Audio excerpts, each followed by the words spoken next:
continue on in ministry. You got to understand that there's going to be some bones around you. And some of these bones don't have the same mind that you have. Some of these bones came to come to church to see what they got to do. And sometimes we get so inundated with doing what we got to do in ministry until we forget our praise with God. But I stop by to tell you tonight that God is simply saying, I want every dry bone to rise up. The reason why you got to rise up is because there are some people that are coming in the church and they're looking at these bones in here. And what I'm saying is that if you are a lively bone, then you wouldn't just sit there like ain't nothing happening. But you'll stir up the gift that is in you by opening up your mouth and giving God the praise. Look at your neighbor and say, neighbor. Oh, neighbor, you may be dry, but don't die in the valley. The reason why it's so important to understand where you are spiritually is because God's getting ready to use those that want to be used. You can't afford to dry up in the valley because time is too short. And we only have a little time to do what we got to do. The scripture says, redeeming the time because the days are evil. And then it said, I must work the works of him that sent me while it's day. When night cometh, no man can work. Tell your neighbor, say, I can't wait till nighttime. I got to work while I got the activities of my limbs. I got to work while I can see now. I got to work because God has given my ministry vibrance. I got to work because God has put it on the inside of me. And if I got a passion to work for Jesus, ain't nothing, no, ain't nothing gonna stop me. Ain't nothing gonna block me. Because my heart is fixed and my mind is made up. Look at your neighbor and say, it's getting hard out here.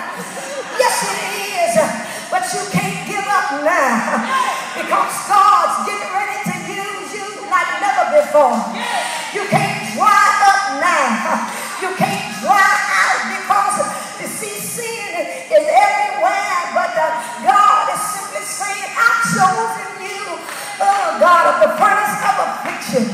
And because I've chosen you, I want you to rise up because I'm getting ready to bring some people in the church. And I know that you got the gift to do what needs to be done. But I got to count on you to get it done. I don't want you to become slothful. I don't want you to become lazy. But I want you to gird up your loins and continue to do ministry as you ought to do. Tell your neighbor, our sin has caused us to lose our joy. That's why we're dry.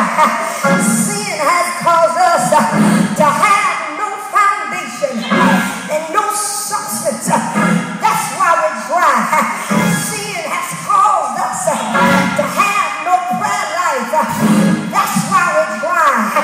Sin has caused us to have no motivation. That's why we're dry. Sin has caused us to have no enthusiasm. That's why you're dry. Look at your neighbor and say, neighbor, you can't dry up, and I'm not going to let you die in the valley, because in the valley it's a desolate place. In the valley you got all kinds of folk that don't want you to prosper, folk that don't want you to have nothing, folk that are envious of you. But I've learned not to worry about people. You can say what you want to, you can do what you please, but as long as I got Jesus, I'm going to stay on my knees. Look at your neighbor and tell him you can't dry up.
decree and declare that in the next 4 weeks, I see millions of dollars coming through my business.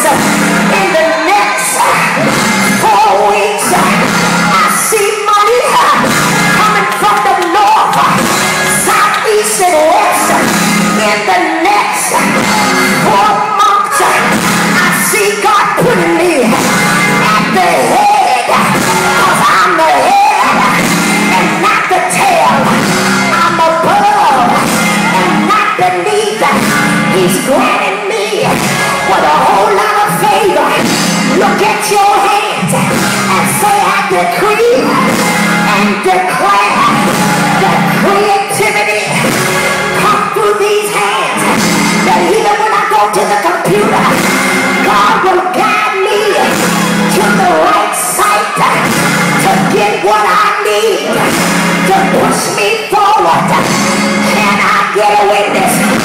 Look at them hands and say, I decree and declare that in the next 4 weeks, I see my child's tuition being paid. In the next 4 weeks, I see every bill being paid. I see your house note not falling behind. I see your rent being paid on time. Look at your neighbor and say, on time.